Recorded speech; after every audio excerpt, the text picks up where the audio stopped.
Country Life on Midlands 103. Brought to you by W. Orshaw, Burlington Business Park, Tullamore. Supplier of New Holland's tractors in the Midlands. worshaw.ie. Now, good evening and welcome to Country Life here on Midlands 103. MJ Clery with you until 8 p.m. this evening, Wednesday 18th of March. We're going to bring you all the stories from the worlds of food, farming and agri-business, as always, as we do each Wednesday evening here on the programme. Thank you all for joining me. As always, good weather on the cards for the next number of days, up to 16 degrees towards the end of this week. Now, isn't that just what the doctor ordered? Fantastic that it's coming at this time. Sheds bursting at the seams at the moment. Slurry tanks full, and to be able to get some stock out now will be great relief to everybody. Obviously, those higher temperatures then are going to have an issue with calves still indoors being reared, dairy calves and suck calves that are inside. So to be cognizant of that as well. But it is what we need now to get the doors open and to get some stock moving. So fingers crossed it will last. In a moment, Darren Carty from the Irish Farmers Journal joins me to give an update on the livestock trade as we ask the question as to what is behind the downward pressure on cattle prices. Also this evening, Midland Vet here in Tullamore are having a dairy information day tomorrow. There'll be trade stands. Ollie Ryan from Mid Vet will chat to me about what's on offer, as well as James Taylor from Southern Dairies about their product offerings. Now, mink are an animal that you don't hear as much of now as you once did, but they're an animal that farmers especially do not like.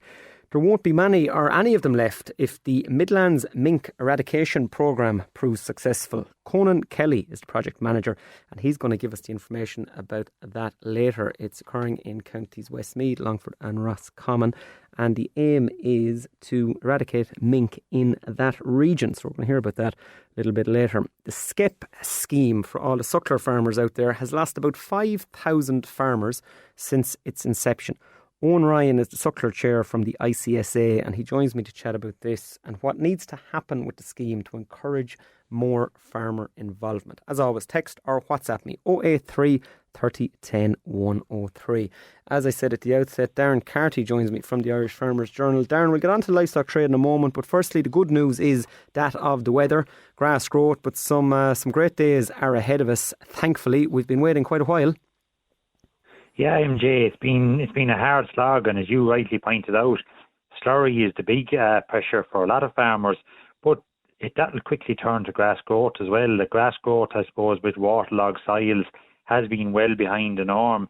On dairy farms and some beef farms, there is grass there if you could utilise it, but going back to my own sector and sheep farms, there's a sort of pinch point looming very quickly for farmers that are turning out ewes and lambs, because as well as grass utilisation being poor, just actual volume of grass there is running well below the norm.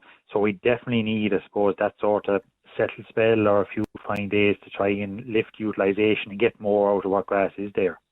Yeah, on the sheep side of things, we're going to chat about that in a moment, Darren. But first, your headline tomorrow in the Farmers Journal is beef prices slashed by €5 million.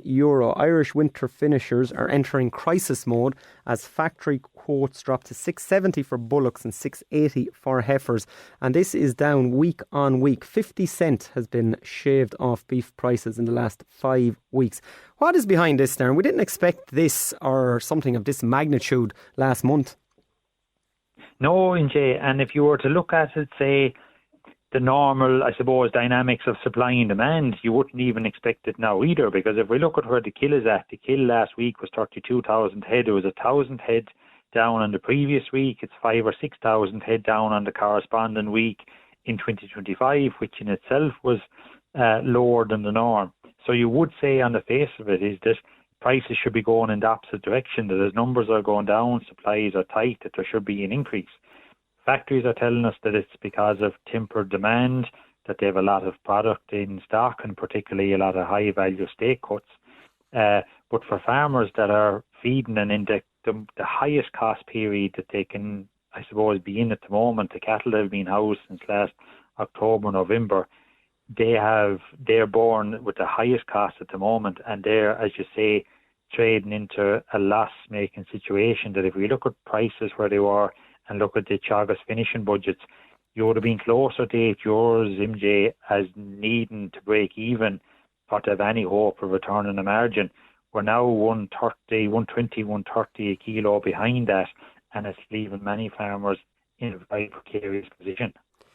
Yeah, and also then those lighter stores, Darren, if you are looking at the marts over the last few weeks, they are still holding value and are going probably more. If you're looking at a price per kilo, they're still making €4 per kilo freely enough, those lighter, good quality weanlings. So you'd have to scratch your head if you're selling cattle now with a view to buying back. It's not going to stack up.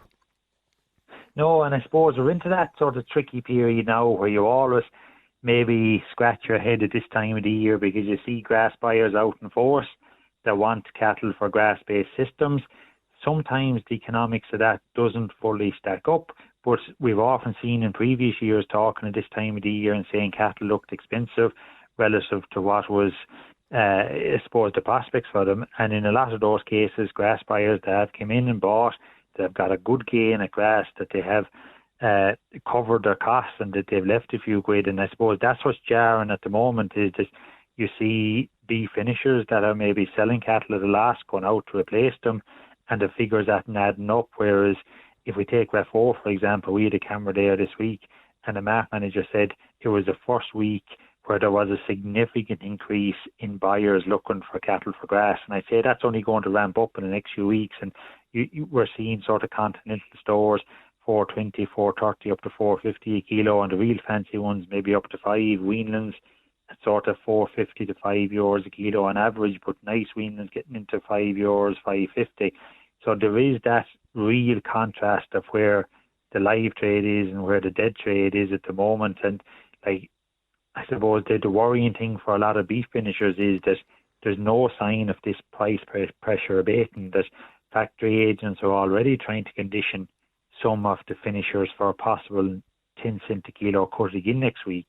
The only hope at this stage, MJ, is that you'd hope for maybe a bit of a steadying around Easter demand. We usually get a bit of a boost in the trade. Supermarkets typically do some promotions around Easter, and I know that in the past there's traditionally been sort of limited or mainly for spring lamb, but we've seen in recent years there has been a lot of, I suppose, maybe promotions around beef, and something like that is badly needed to try and turn the curve at the minute. If we look at the average prices, say in Ireland at the moment, and Adam Woods, say analysis, our editor, he looked at the prices for the last week of December. The Irish price is $7.58 a kilo. The composite price reported by Borbia was running ahead of the average EU price of $7.46 a kilo. Fast track to the 7th of March, and that EU price has increased by 12 cents a kilo to $7.58 a kilo. And in the same time, the price here has fell by 25 cents a kilo to $7.33 a kilo on average. So we have lost ground, and we've gone from being in a position of trending ahead of the average EU price to being significantly below the average EU price. Just a word on the calf trade, Darren. We have been keeping an eye on your own camera at the market there in the journal the last number of weeks. I've been reading out some prices and some really, really strong prices being paid for calves. Will this lessening of the beef price have any effect on the smaller stock? Yeah, I was talking to Tommy Myers, a colleague of mine, and he said the banding was a bit easier. He said on Monday, he said there was two things apparent. One is that you're now into the time of year where there's more pressure on housing and farms, and the calves were coming a bit lighter as well. So as well as, say, maybe being a bit of pressure on price, it seemed to be that the prices were back maybe more than what they were, because you had a different type of calf coming out. You had a younger calf, maybe a week younger on average than what was maybe 2-3 weeks ago. But in general, demand is still strong for calves, and it hasn't, I suppose, maybe filtered right down through yet. And in some sales, they maybe report prices being back 10, 20, 30 euros, but there hasn't been any big readjustment in price yet. If we move across then to your own area, Darren, that of sheep. So beef goes down, sheep goes up. Prices, I should say, for hoggets soar to hit €9 a kilo mark. So good news for sheep farmers. Yeah, a very contrasting picture. Sheep farmers have been facing, I suppose, maybe bleak marketing opportunities for a lot of the winter, but we've seen in the last sort of 2 weeks prices increasing by upwards of €1 a kilo. 60 cents of that has come in a very short period of time, And the situation that really played out over the last, I suppose, 2 weeks is that the live trade had moved ahead of the dead trade, and there was a lot of farmers looking to market hoggets in mart sales as opposed to direct to the factory. Factory agents were given more power over the weekend, and again for tomorrow they got a 30 cent increase over the weekend, another 30 cent for tomorrow, with base quotes going to 860 kilo plus 10 or 20 cent of a quality assurance top up. That's leaving groups at 890, €9 a kilo. And there's a nice bit more, I suppose, maybe demand in the market. And for me, the positive thing here, MJ, is that there was a lot of talk maybe last week, and factory agents were trying to condition farmers to say, you better move your sheep quick because this is going to be short-lived. Once we get past Tuesday, Wednesday next week, prices are going to be on the floor because Ramadan is going to be finished. And that very much now hasn't transpired, MJ. Like when you see prices increasing, Ramadan is tomorrow evening, prices are increasing just on the base of that 24 hours. Demand is good across Europe. Reports are that there's less New Zealand lamb in the system. The prices are very strong in Britain at the moment. So it seems to be that there is a sort of bit of bite there, and we're seeing even, I suppose, the opening prices for spring lamb ahead of the Easter trade starting at a pretty positive point as well. The Irish country meats plants are the only ones that are quoting at the moment, but their opening quote is 960 kilo plus 20 cent quality assurance. So you'd say regular sellers or farmers with numbers on hand, you're probably looking at a price point of touching on the door €10 a kilo for those spring lambs. Yeah, you would say, look, it's great money, but having a lamb fit on the 18th of March is a big cost involved. So good news for sheep farmers, but all needed. Lastly, Darren, before I let you go, just on the schemes part of your area, if we're looking at TAMS, we had news a couple of weeks back, challenging news, I suppose, if you were planning on applying for specific TAMS grants, solar being one of them, the Solar Capital Investment Scheme, you have a very, very low chance of getting funding. Yeah, only in the latest tranche, MJ, which closed a couple of weeks ago, the minister came out and said that only 1 out of every 10 applications is going to be approved. Same way for low emission slurry spreading equipment. Now that was hit even in the previous tranche. It was down to 2 out of every 10 applications were approved, and we've seen a significant reduction across other entry routes too. Like we've seen through the dairy equipment scheme, the animal welfare nutrient storage scheme, tilly scheme. The application or the approval rate in the previous tranche was 80%. That's now down to 60%. The only thing, MJ, that has held at 100% of approvals has applications to the Farm Safety Capital Investment Scheme. So there is a lot of disappointed farmers there. There's a lot of farmers for the first time that are seeing their applications coming back. So if you put in an application, if you're unsuccessful, that's carried forward to the following tranche automatically. But if it's unsuccessful in the next tranche, it comes back to a farmer and you have to apply again. So there was a lot of confusion around that last Friday week. There was an extra week given for advisors to put back in, a plan for farmers to put back in those applications. But going forward, MJ, it's bleak enough situation because if we're down to 1 in 10 applications now, unless there's another injection of money or we reach a point in time where a lot of applications haven't been successfully completed in the yearly sort of time frame, and we see funds being regenerated back into it, you would say that approval rates are going to remain small for the foreseeable future. Have they simply run out of money, Darren? Yeah, that's essentially what has happened. And part of this, I suppose, is that there has been very high application rates, like 8,000 applications, higher than what would have been expected. The other thing, I suppose, that should be taken into account is in this TAMS, we did have a couple of more items become eligible. We had an extra grant on slurry storage. That was a higher grant of 70%. We've more organic farmers in the system that are getting a 60% grant. So there was a lot more demands on the budget at the moment, MJ, and that's all adding to, I suppose, maybe this. But essentially what has happened is that the money has been allocated, that there was a lot of tranches where 100% of eligible applications were approved, and we're seeing the consequences of that now. Yeah, disappointing is the word. Darren, many thanks for a great rundown there as usual, and we will speak to you again on the programme. Thanks, MJ. Darren Carty there from the Farmers Journal. So it is Bad news for beef farmers, and it is good news for sheep farmers. And in relation to TAMS, there's not really much point applying for a TAMS if you're low emission slurry or your solar capital investment scheme. If you have a 10% chance of getting it with the amount of paperwork there is to put in advance, it's very disappointing, especially on the solar. We're talking about sustainability. We're talking about making farms more green and environmentally friendly. Here we have fantastic opportunity, all this shed space across the country.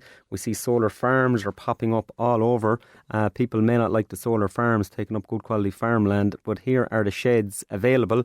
And now we have a 1 in 10% chance of getting a TAMS grant. You'd have to scratch your head. It really doesn't make sense. I know money has to be got from somewhere, but if you're looking at it from a perspective of where and if we are trying to drive that green agenda on farms, you would have to say to yourself it could be gotten from somewhere else, you would imagine, but it seems not. Now, after the break, Ollie Ryan from Midland Vet is going to be here in studio, and we have James Taylor from Southern Dairies. It's in advance of a Dairy Information Day taking place tomorrow in Midland Vet here in Tullamore. Stay tuned. Country Life on Midlands 103. With W.R. Shaw, family owned and serving the Midlands since 1982, we're Ireland's largest independent agri-dealer, specialising in New Holland tractors and parts. With over 40 years' experience, we provide top quality sales, service and support. Visit W.R. Shaw in Tullamore and Carlow or online at wrshaw.ie. And you're very welcome back to Country Life here in Midlands 103. Now we are speaking about dairy, and it's a Dairy Information Day taking place tomorrow in Midland Vet here in Tullamore. And we have Ollie Ryan from Midland Vet joining me here in studio. James Taylor from Southern Dairies, he's going to be with us in a moment. Ollie, we are going to kick off with yourself. Give us some more information on this, please. Thanks very much, MJ, for having me on here. It's great to be here after all the years with the legislation on a more positive light of something that we can give a bit of good news to farmers. We're having an open day tomorrow and it's focusing on dairy and calf health, and it's from lunchtime tomorrow till tomorrow evening. And basically it's just giving something back to farmers in supporting their calf health, fertility, dairy hygiene, and just practical on-farm advice. We'll have a number of speakers there on the day who will guide us through different problems on farm and, just basically helping out and supporting farmers in their needs. Given the time of the year, Ollie, farmers are glued to the yards at the moment, and for something like this, even to pop in for an hour or 2 hours, maybe get cleaned up, talk to your colleagues, talk to some other farmers, have a chat, have a bit of crack. It's a nice thing to just break it up. And then obviously, look, you're going to have demonstrations and chats as well. But from a social aspect, no harm. It's absolutely no harm. If they only dropped in for 10 minutes, it'd be great because, there's great companies there. There's Strawberry Farm Services are there. There's a lot of issues we find. We've got companies that are relating to problems on farm. Like Strawberry, you might wonder what connection they would have a dairy day. Like there's a big issue around stray electrical currents and affecting somatic cell counts, and James Taylor will speak to you about that in a moment. But issues like that, and we have our own Midland Farm Vets, which I'm delighted to say we have opened just across the road from Midland Veterinary, and it's going very well for us. And our resident vet there is Sean Ferguson, who's doing a brilliant job. And one of the big issues we're finding there at the minute is the blue tongue. And it's a huge conversation with farmers at the minute. And Sean will be there tomorrow to field any conversation that a farmer may want or concerns they may have around blue tongue. It's a big talking point at the minute. And we'll be doing that. Also, a big thing would be we're encouraging farmers to do fecal egg samples as well, and explaining that we have that service there on site and culturing for the milk to see what dry cow therapy, mastitis therapy they may need to use. So we have a big day tomorrow. We have a lot on offer, and the good news is we have €6,000 worth of free goods to give away. So anybody that turns up can go to the lads at the counter and they will take their name and address and they'll be entered into a draw. Very good. Well, we always like that side of it. I'm going to pop across to James in a moment, but just you mentioned blue tongue, Ollie. Vaccinations, are they moving for you? Are they selling? Are people interested? What's the story? There's a lot of fear around whether they should or they shouldn't use it. So I suppose one of the inspirations was tomorrow was for that reason, to just give farmers the little background knowledge on whether they should or they shouldn't use the vaccine. And I suppose Sean Ferguson is the professional in that area, and he will advise farmers whether they should or they shouldn't use it. And that's what we're there for, you know. Yeah, I think that's good advice, Ali. And there is a lot of people aren't sure, and I'm speaking to farmers daily myself, and it's the same message I'm hearing. Going to move across now to James Taylor. He's from Southern Dairies, and James is going to be at the event tomorrow. James, many thanks for taking my call this evening. Thanks for having us on. It's a real privilege to be invited to Midland there tomorrow and getting to the chance and the opportunity to interact with farmers. It's shaping up to be a fantastic event, and it's the more feedback we can get from farmers in the industry, the more we can improve what they're doing as far as dairy hygiene goes. I mean, nobody knows the farm better than the farmer himself, and there's so many mitigating factors to biosecurity and hygiene. It's great to get this opportunity to interact. Yeah, and speaking about hygiene, James, that's what you're going to be speaking about tomorrow. Can you just give us a little idea of your presentation tomorrow and what farmers can garner from it? Yeah, what we want to look at, is we have a range of alkaline caustic detergents which would be common to every farmer that they would know, that they would use regularly. The same with descalers, milkstone removers, sanitizers and teat care products. But what we want to look at tomorrow is why we make them, where we use them, what they actually do, the background to maybe some of the science behind the way that we blend chemicals. And it's not just a alkali caustic detergent. There's lots of other ingredients in it. Why we use them, what the function of every ingredient is, the safety behind these things. That there's a lot of we have to work to stringent safety factors in a manufacturing facility. The farmer can pick up the can and go home. The safety instructions on the label, but let's maybe look at some of the risks and the health and safety behind those as well. Give farmers as much information as we can, and hopefully deem as much back from them. Yeah, with milk prices lower this year, James, farmers are going to be very conscious on cost. Obviously, look, it's your business to sell, and farmers are going to be conscious of spending. So farmers may be saying to themselves, I might get away with a little bit less this year in order to try and keep the budget right. What would you say to those farmers, James? We need to look at the bigger picture. A fine for TBCs or thermogerics or cell count, you can buy an awful lot of hot water and an awful lot of detergent for where a fine sits. What we want to do is we want to focus an economical, effective wash routine and wash program and hygiene for the farm, rather than going for something that's more expensive, that's not economic, that's not effective. We need to maximise as to what we can get out of it. Less is not usually more sometimes, and the same. If we use more, we can create more problems. So we need to focus that in. What we need to remember is 95% of what is used to wash a machine is water. Water is coming from the farm. The hygiene is designed to work on the national average of water quality. If we get this information back from a farmer as to where it sits, we can tailor the machine and the wash programs to exactly what they want. And that's where we need this interaction with a day like this.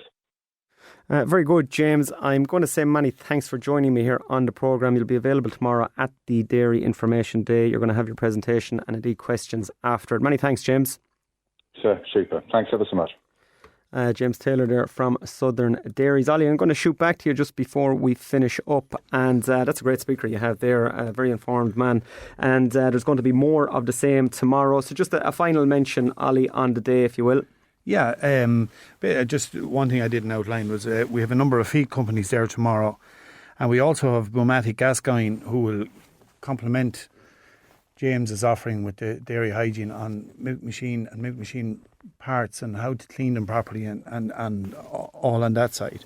But there's a number of guest speakers there as well tomorrow. But without going through them all, they're all very helpful and will be very informative to farming, and especially in the dairy area and in the calf rearing area. So I think it'll be a great day. If farmers only have 10 minutes to spare, come in and say hello, have a cup of tea with us, have a quick chat and head about your business on the day. And I think it'll be a great afternoon.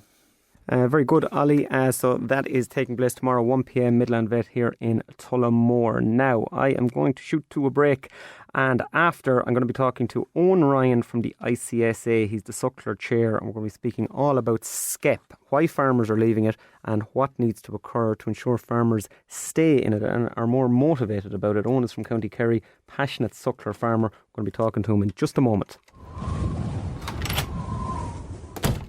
Oh, that's nice. Johnny, play something cosy on the guitar. Country Life on Midlands 103. Brought to you by W.R. Shaw, where New Holland isn't just a brand, it's our passion. For over 40 years, we've been Ireland's trusted name for New Holland tractors, parts and farm machinery. Whether you need new, used or ex-hire tractors, we've got you covered. wrshaw.ie.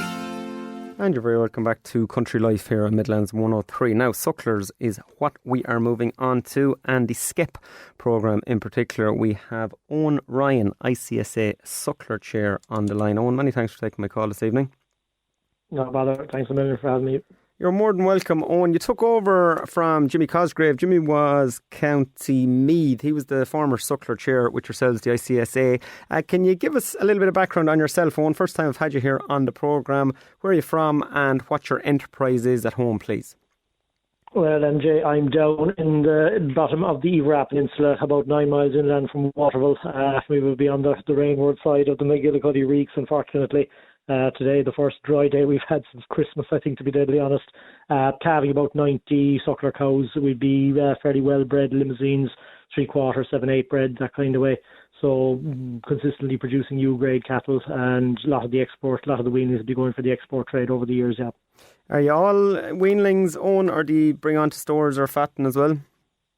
Up until about 2 years ago, I would have been all weanlings, selling directly for the Italian market, a lot of them the French market, local finishers maybe. A lot of them went up the Midlands. But in the last 2 years there, I finished a few of them now like that, and very happy with the results, very happy with the carcass results, managing to get U grades across the board. But like that, trying to get a good carcass weight for age, was trying for the under 16 months, like that, difficult enough to achieve it. But again, the price differential should be more for the specialised finishers that are managing to finish bulls in particular under the 16 months, because that is the direction of travel that we're told that we should be travelling in from a carbon point of view. It's a specialised game, and we're seeing beef prices. Darren Carty here from the Farmers Journal was on back at the top of the hour, and when you see beef prices going the way they're going, it does make you scratch your head on the amount of work that the suckler farmer especially puts in, getting up late at night, calving down cows, proper double muscle calves that are coming. It's not a simple game, and you should be well paid for it. Well, and like looking at the direction of travel in the suckler herd in the last 10 years, I think we're down over 250,000 suckler cows in the last 10 years in Ireland. My worry would be that if something doesn't happen to change the direction of travel within the suckler herd, we won't have a suckler herd worth talking about in this country in another 10 years. And that was the hope with the SCEP scheme and a few of these other schemes that when they were brought in, that they would try and arrest the drop in numbers. But like that, just looking at the way the numbers have gone with this scheme, I know there's been about 5,000 either people ejected from the scheme or withdrawn from it in the last 12 months, which kind of sets the alarm bells ringing that the scheme, there is major problems with it.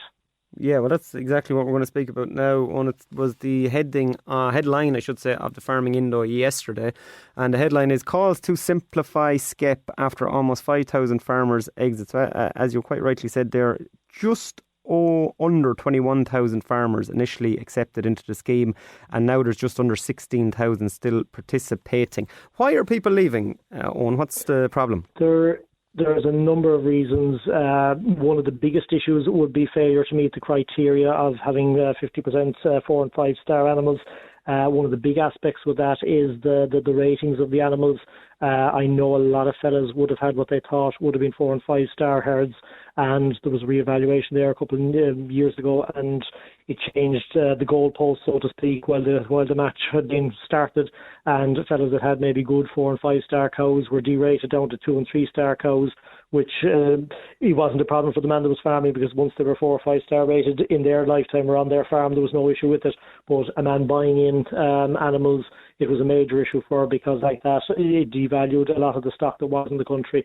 Now, looking at the original setup in the scheme, it was very heavily influenced by the dairy genetics, and there was a very high emphasis on milk and the milking ability of cows, which I would have argued, and a lot of people, the good suckler farmers would have argued, that there is no real place in the suckler herd for dairy genetics, especially the more extreme Holstein genetics that are prevalent in the dairy industry at the minute. And that weighting, it did do a lot of damage to a lot of the good suckler herds that were participating in the original scheme. Yeah. Those dairy genetics, look, it's very hard to avoid the dairy genetics in Ireland, given the numbers, as you well know, Owen. But for suckler farmers who are breeding cows that have come from dairy herds, be it Angus cross or Hereford cross or whatnot, like how long does it take, I suppose, to breed that out so you're going to get into what you would call a good quality suckler cow? Possibly a good British Frisian cross. You're talking her daughter would be you will get an R grade carcass out of it. Obviously, the second generation you're going to get a U grade carcass. You're probably talking at least 2-3 generations away from the dairy bred stock before you get into a good quality continental. There's a number of issues with that as well, in that, like, the main aim of the skep was to improve the productivity of the suckler herd. Now, overall in this country in the last 10 years, we've seen an increase in the age of slaughter and a decrease in carcass size. I think last year was the first year that there was actually a slight increase overall in the average carcass weight, which you'd say, if this scheme was effective and was having results, that you should be seeing them two parameters being met, in that the age of slaughter lowering and the weight of the carcass going up. Now, there's a number of factors in that. One of the biggest issues, and I know it's a big bugbear with a lot of the good suckler breeders that will be breeding the very good top-end E and U grade weanlings, that a lot of them, probably something in the range of 80 or 90% of the really good top-quality weanlings are leaving the country, and their data is not being fed back into the system, and thereby they're putting their herds at a big disadvantage, because when them animals are hung up, be it out in Italy or France or wherever they're going for the export trade, they're probably grading E's, a lot of them, and that data is not being fed in, thereby further hampering a lot of the information that's coming through on some of the stock and the stock bulls that would be used in a lot of these very well-bred suckler herds. That's a really interesting point, and it's one I haven't come across before, and it is very relevant to it. Is there any solution to that? I don't know. The price that's paid in the marts should be weighted like that. I saw for the first time ever weanlings making $7.25 a kilo in the local Lever Co-op marts last September, which like that. The farmer that made it was nearly crying with happiness, because the farmer had 25 years this man is suckling now, and to get that kind of prices, as he said to me himself, it's the first time that you actually feel rewarded for the time and effort that goes into producing a top quality suckler, and like that, it's the way it should be. And like, I know one good year, it's nice to get it, but it needs to be that way every year for a viable. It would change rural Ireland massively and arrest the drop in cow numbers if you were guaranteed your weaning was making €1,000 more than it was the year before last. And it leaves a very good feel-good factor with farmers as well. Like getting up at 2 and 3 o'clock in the morning to check cows, you know that if the calf is worth that bit extra, you're going to put the time and effort into it. And again, the suckler herd profile. You've got probably 15-20 cows average herd size. It's a smaller enterprise. A lot of the time it's a part-time occupation, and it would definitely do a lot to maybe get young fellas or farmers' sons or daughters interested in it if they thought that 15-20 cows there now, there's a viable income out of it, and it would do a lot to rejuvenate a lot of the rural areas, especially west of the Shannon, where the ground would be more marginal and more suitable for suckler and sheep. Absolutely. One final question to you, and I'm going to let you go. But if you could make a simple change with skep, or maybe the next skep, or when we're trying to look at this long term, what would you do that would simplify this, that would make it more palatable for farmers? Well, like that, at the minute, there's probably about 13, 14 data entry, just pieces of information that you're required to put in, from weighing of animals to evaluating the quality of the animal, the time and the admin aspect of it is massive. That needs to be streamlined and simplified. Possibly when you tick the boxes on your single farm payments application, that you can put in the one application for your suckler welfare scheme, your SCEP scheme, and your single farm payment application, just to cut down on the amount of actual applications for schemes. Again, there was a big problem there a couple of years ago where a lot of people were weighing calves and sending in the data, and the ICBF that were entering in this data into the system said, no, we're not actually going to use this data unless it's inputted by one of our own technicians, which was a real big problem for a lot of farmers, because they're like, why are we wasting time and effort getting this thing done properly and trying to weigh calves and get all this information and do it to the best of our ability, when they're turning around then and saying that they're not even using this evaluation data that we're taking time and effort to put in. So that was one major issue with the scheme as well that needs to be corrected and rectified, that when people are going to the time and effort and the bother of giving good data, that it is being used and fed into the system. Yeah, very good. And hopefully the powers that be listen to the likes of yourselves when they are putting these schemes together going forward, because at the end of the day, you're the person on the ground doing it, and obviously extremely knowledgeable on it. Many thanks for joining me this evening, Owen, and we will speak to you again here on the programme. Thanks, MJ. Take care. Owen Ryan there, ICSA Suckler Chair and a passionate suckler farmer if ever I heard one. A busy man as well. What did he say? He had 80, 90, 70, 80 limousine cross cows. That's as fine a suckler herd as you come across. The average suckler herd now, as Owen alluded there, 15 to 20 cows. In around that 20 cows is kind of what you hear of now with sucklers, and a lot of people leaving the SCEP. And obviously the big thing with the SCEP back in the day was the breed societies just weren't happy with how the cows were rated, because there was more reference given to dairy genetics than they felt there should have been, and the proper breeds, the Charlies and whatnot, were giving out about it back in the day, and that's still the issue, really. Now, coming up after the break, we're going to be speaking about mink, and it's the Midlands Mink Eradication Programme. Conan Kelly is the lead on that, and we're going to hear from him in just a moment. Country Life on Midlands 103. With W.R. Shaw. Looking for the best in farm machinery? We've been supplying top quality New Holland tractors and parts and providing service since 1982. Our expert team is here to keep your farm running smoothly, with branches in Tullamore and Carlow. Visit wrshaw.ie today.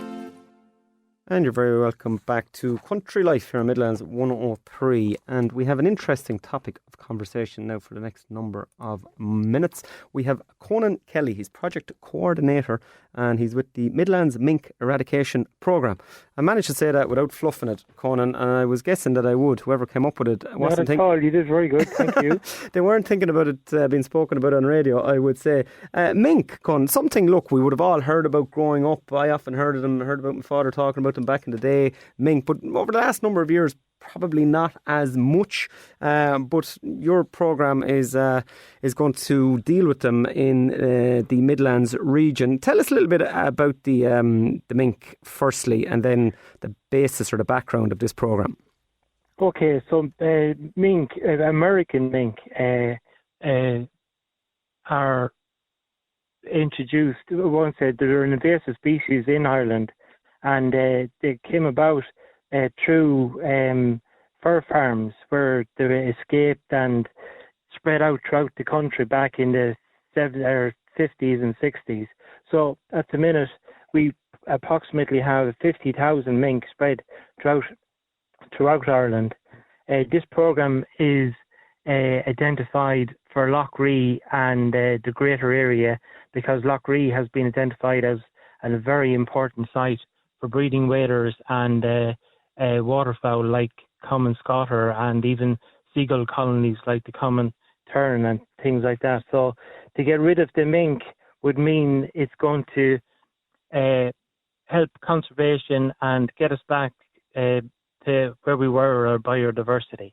Basically, that is what the programme is about. And speaking to you earlier, Conan, we were lining up the interview and you were giving me some info on the mink, and I obviously didn't know this at the time, so I'm not trying to pretend I did, but the mink has no natural predator here in Ireland, so nothing can kill it.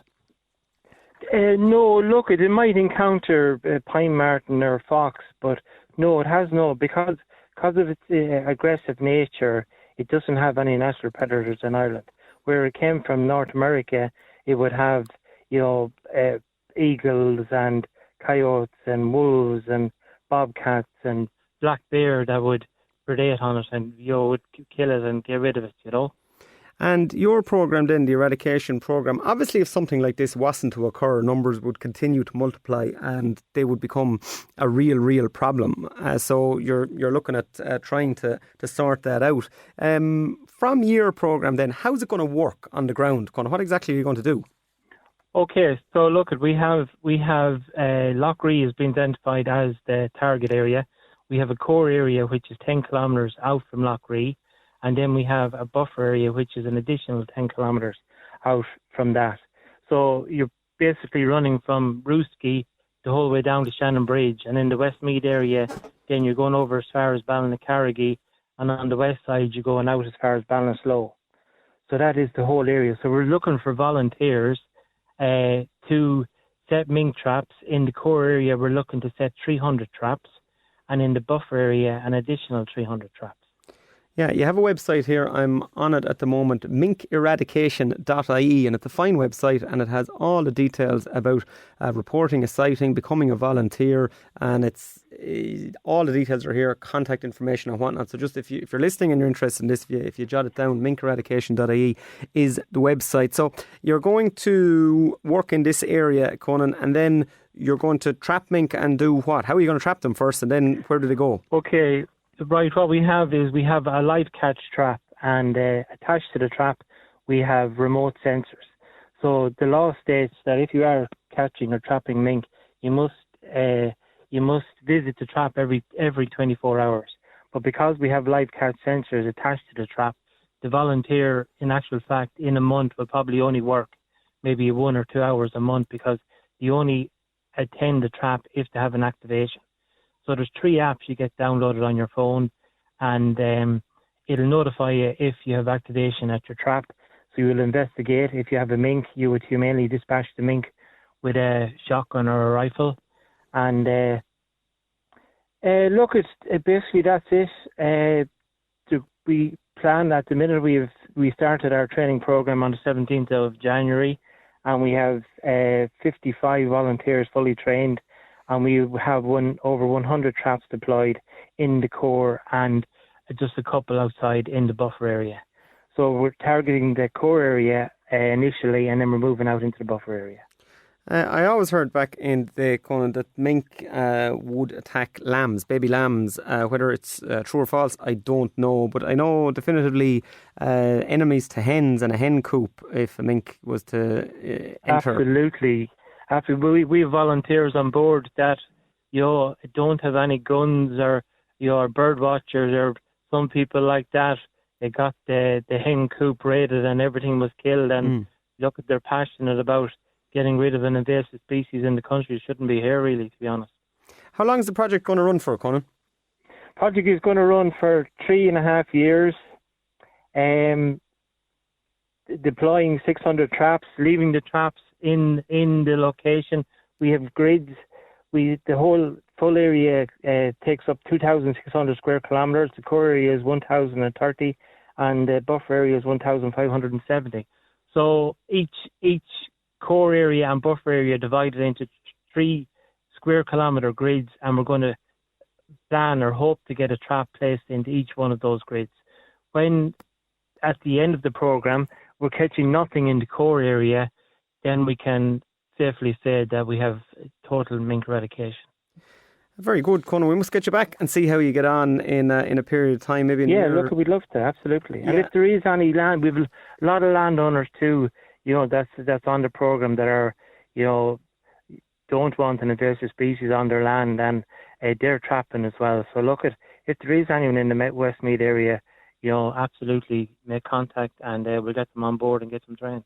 Very good. Conan, many thanks for speaking to me here on the programme, and we will speak to you again. Thank you. Thank you very much for the invite. Thank you. Conan Kelly there, and it is the Midlands Mink Eradication Programme. And as I said, minkeradication.ie is the website.